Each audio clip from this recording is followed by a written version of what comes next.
వేల సంవత్సరాల చరిత్ర, భక్తి రహస్యాలతో నిండిన దివ్యస్థలం పూరి జగన్నాథ్ ఆలయం.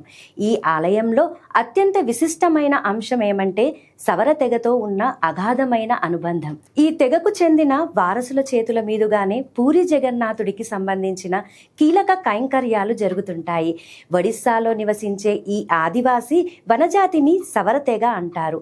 పురాణాల ప్రకారం ఈ తెగకు చెందిన విశ్వావసు అనే భక్తుడు అడవిలో నీలమాధవుడు అనే దైవాన్ని భక్తితో పూజించేవాడు.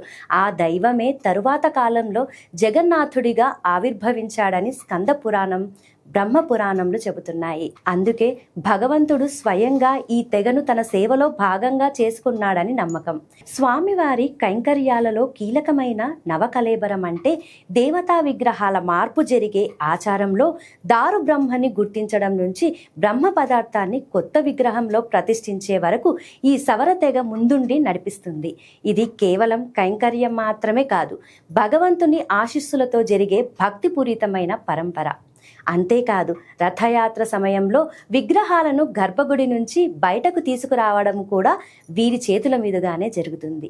దేవుడి సేవకు అర్హత కులం కాదు, భక్తి అని నిరూపించే సజీవ చిహ్నం ఇది.